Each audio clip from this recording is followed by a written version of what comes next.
Hadirin sidang jamaah Jum'ah yang saya muliakan dan dimuliakan Allah Subhanahu wa taala. Tidak dapat dipungkiri bahwasanya penyebaran virus corona ataupun COVID-19 memberikan dampak yang cukup terasa bagi kita semua.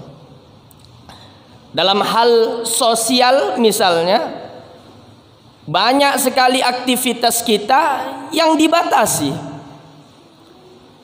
Dalam bidang agama, beberapa masjid yang mana jamaahnya sudah terpapar positif virus corona itu ditutup.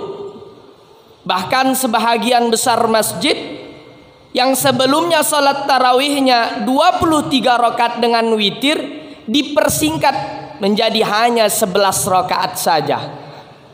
Beberapa masjid yang biasanya mengadakan ceramah setiap malam-malam Ramadan, dikarenakan kondisi sekarang ini tidak mengadakan ceramah-ceramah Ramadan, tujuannya untuk mempersingkat sholat tarawihnya. Apalagi dalam hal ekonomi, betapa banyak orang yang merasakan dampak daripada virus corona ini. Dinyatakan bahwasanya kurang lebih 2 juta orang itu diputuskan hubungan kerja. Para pelaku usaha kecil maupun besar merasakan penurunan omset yang cukup terasa. Yang cukup kita sesalkan bahwasanya ada beberapa ungkapan yang mengatakan bahwasanya semenjak datangnya virus corona ini rezeki saya terhambat. Inilah yang akan menjadi kaji kita semua, yaitu bagaimana rezeki dalam pandangan Islam. Hadirin sidang jamaah Jum'ah yang dirahmati Allah, Allah Subhanahu wa taala berfirman, "Qul inna rabbi yabsutur rizqa liman yasha'u min ibadi wa yaqdirulah." Katakanlah, kata Allah, sesungguhnya Allah melapangkan ataupun menyempitkan rezeki seseorang sesuai kehendaknya. Sebelum kita berbicara lebih jauh, alangkah baiknya kita memahami apa itu rezeki dalam pandangan Islam. Para ulama sepakat bahwasanya secara definitif rezeki itu adalah kullun ma yanfa'uhu linnas, semua yang mendatangkan manfaat bagi manusia. Sehingga rezeki itu tidak hanya terbatas pada uang ataupun harta benda, melainkan rezeki secara definitif memiliki artian yang sangat luas sekali. Bisa jadi kita tidak memiliki kelebihan harta, tetapi Allah memberikan kita kesehatan yang prima, terhindar dari berbagai macam penyakit. Bisa jadi Allah tidak memberikan kita kelebihan harta, tetapi Allah memberikan kita istri yang patuh dan taat kepada kita. Bisa jadi Allah tidak memberikan kita kelebihan harta, tetapi Allah memberikan kita anak yang soleh lagi solehah. Maka rezeki itu artiannya sungguh sangat luas. Di dalam Al-Quran ada banyak sekali konsep rezeki yang Allah tawarkan kepada kita. Pada kesempatan kali ini kita akan membicarakan 3 saja. 3 konsep rezeki dalam pandangan Al-Quran. Yang pertama, firman Allah Subhanahu wa taala, "Wa ma min dabbatin fil ardi illa 'alallahi rizquha." Yang artinya tidaklah satupun makhluk di muka bumi ini kecuali Allah sudah mencatatkan rezeki untuknya. Maksudnya Allah sudah menjamin rezeki kita semua. Tak peduli apakah dia itu mukmin ataupun kafir. Tidak peduli apakah dia kulitnya putih ataupun hitam, laki-laki ataupun perempuan. Selama dia merupakan makhluk Allah, Allah jamin rezeki untuknya. Contoh, hadirin, cicak itu rantai makanannya nyamuk. Kalau kita berpikir dengan logika kita yang terbatas, sungguh itu merupakan kondisi yang sangat menyulitkan bagi cicak.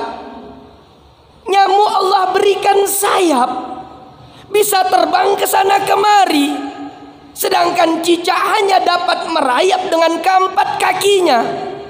Tetapi atas kuasa Allah, cicak selalu dapat mendapatkan rantai makanannya. Contoh, orang gila, mohon maaf, atau orang yang tidak waras, tidak memiliki keluarga, luntang sana sini, berjalan ke sana kemari tanpa tahu arah jalan pulang, tidak memiliki pekerjaan.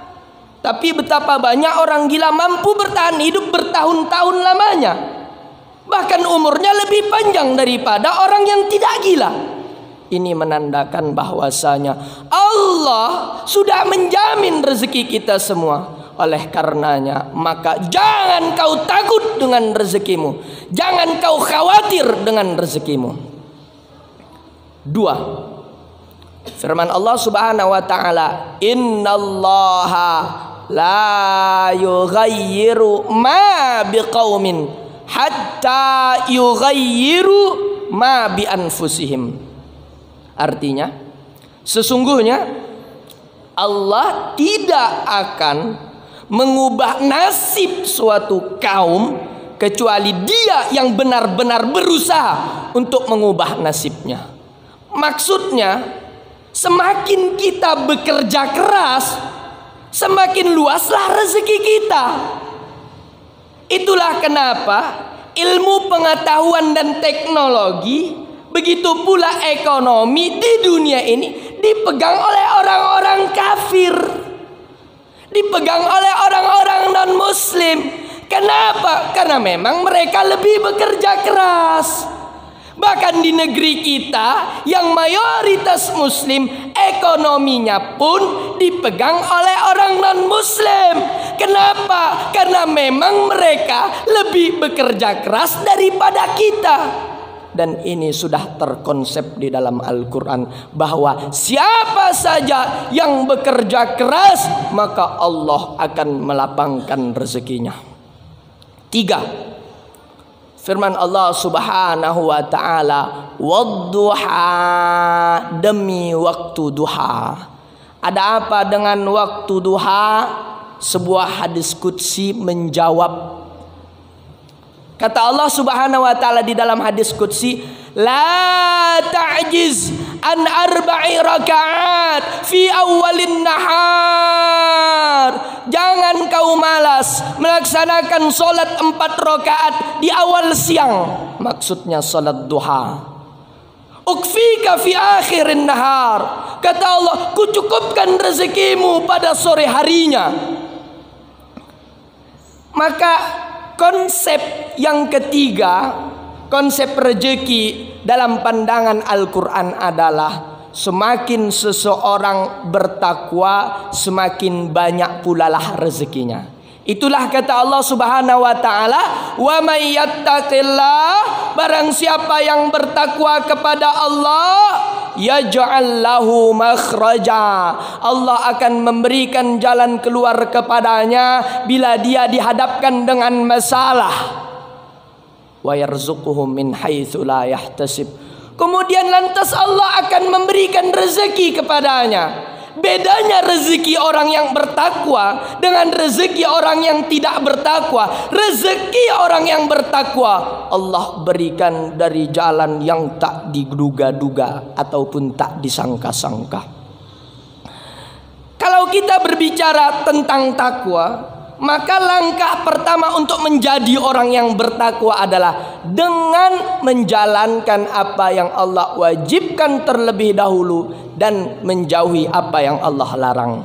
Allah Subhanahu wa taala mengatakan, "Wa'mur ahlaka bis-salati wastabir 'alaiha." Perintahkanlah keluargamu untuk melaksanakan salat dan bersabarlah. La nas'aluka rizqa, kata Allah. Kalau kau sudah sholat, istrimu sudah sholat, anakmu sudah sholat, semua yang ada di rumahmu sudah sholat, kami tidak meminta rezeki darimu. Bal nahnu narzukuk, melainkan kami, kata Allah, yang akan melapangkan rezeki untukmu. Barangkali kita berpikir, kenapa rezeki kita sempit padahal kita sudah sholat. Mungkin istri belum benar sholatnya, mungkin anak belum benar sholatnya. Perintahkan keluarga kita untuk benar-benar menegakkan sholat, Allah lapangkan rezeki kita. Begitu pula jika kita melihat ayat-ayat Al-Quran maupun hadis-hadis baginda besar Muhammad SAW, hadirin, begitu banyak amalan-amalan yang kalau kita kerjakan Allah lapangkan rezeki kita. Amalan-amalan yang kalau kita kerjakan Allah lapangkan rezeki kita. Yang pertama, firman Allah Subhanahu wa taala, wa qalu hasbunallahu wa ni'mal wakil fanqalabu bi ni'matin minallahi wa fadlin lam yamsashum su. Memperbanyak berzikir hasbunallah wa ni'mal wakil. Memperbanyak zikir hasbunallah wa ni'mal wakil. Maka kata Allah, akan kulimpahkan rahmat dan karuniaku kepadanya dan kuhindarkan dirinya dari berbagai macam mara bahaya. Ada pula di dalam Quran surah An-Nuh ayat 10 sampai ayat 12. Faqultustaghfiru rabbakum innahu kana ghaffara yursilis samaa alaikum midrara wa yumdidukum bi amwali wa banin. Memperbanyak zikir astaghfirullahal azim. Kata Allah, aku curahkan hujan yang lebat kepadamu, ku perbanyak hartamu dan ku perbanyak anak-anakmu. Ada pula hadirin hadis baginda besar Muhammad SAW. Ini amalan luar biasa sekali, sangat jarang sekali orang mengamalkannya. Kata Rasulullah SAW, man qara'a surat al-ikhlas, barang siapa yang membaca Quran surah al-ikhlas, hina yadkhulul manzil, ketika mau masuk rumah, sebelum langkah kaki kita memasuki rumah, baca Quran surah al-ikhlas. Qul huwallahu ahad, Allahus samad, lam yalid wa lam yulad walam yakul lahu kufuwan ahad. Nafatil fakru an ahzi zalikal bait wa an jironihi. Allah jauhkan dia dari kemiskinan dan kefakiran. Tidak hanya yang tinggal di rumah tersebut, begitu pula tetangga-tetangga yang tinggal di sekeliling rumahnya. Begitu pula hadirin, amalan yang dapat melapangkan rezeki kita, man qara'a suratal waqi'ati lam tuzibhu faqatan abada. Barang siapa yang membaca Quran surah Al-Waqi'ah, Quran surah Al-Waqi'ah, setiap malam, tiap malam dia baca, Allah hindarkan dirinya dari kemiskinan. Inilah konsep rezeki dalam pandangan Islam. Yang pertama, bahwasanya Allah sudah menetapkan rezeki untuk kita semua, maka jangan takut, jangan khawatir. Yang kedua, bahwa semakin kita berusaha, semakin kita bekerja keras, semakin Allah lapangkan rezeki kita. Dan yang ketiga, semakin kita bertakwa kepada Allah Subhanahu wa taala, semakin Allah lapangkan pula lah rezeki kita. Barakallahu li wa lakum fil Qur'anil azim wa nafa'ani wa iyyakum bima fihi minal ayati wadh-dhikril hakim wa taqabbala minni wa minkum tilawatahu innahu huwal ghafurur rahim.